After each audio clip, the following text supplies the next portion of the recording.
You can figure out the greatest common factor of these by first taking the greatest common factor of the coefficients. So for example, 12 and 15, the greatest common factor in this case would be 3.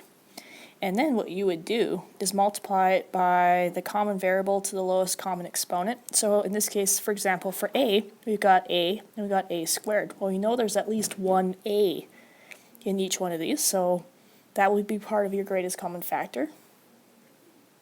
And we know that b, there's a b in both, and there's at least one b.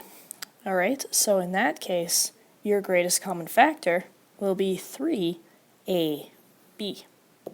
For b, you have 18x4y2, and you've got negative 24x3y5.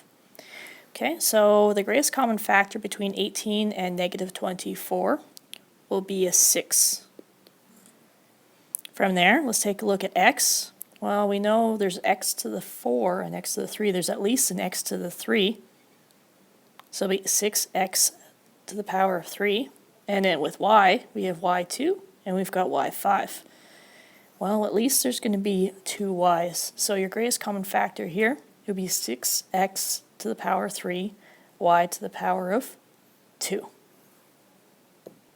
For c, we have a to the power of 3, bc squared, and we've got 2ac to the power of 7. If it helps, let's just put a 1 in front of this because we've got a coefficient in front of the other one. The greatest common factor between 1 and 2 is just going to be 1. Okay, so leave that alone. Now we have a to the power of 3, and we've got a. Well, we know there's going to be at least one a in each one of these.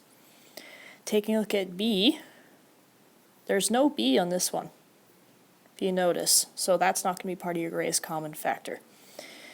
Next up, we've got c. You've got c to the power 2, and you've got c to the power 7. You know there's going to be at least 2 c's in each one of these, so it's going to be c squared. So your answer here is going to be ac squared. Next up, we've got d, which is negative 40, a to the power 3, b. You got negative 20, a squared b to the power 3. And we've got negative 10, a squared b squared. Okay, the greatest common factor for the coefficients is going to be negative 10. So we can get rid of those parts. Okay, next up we've got the a's. We've got a cubed, a squared, and a squared. Well, we know we have at least an a squared, so that's going to be your next part. And then for the b's, you got b cubed, and b squared. We know there's going to be at least a b. So this will be your greatest common factor for d.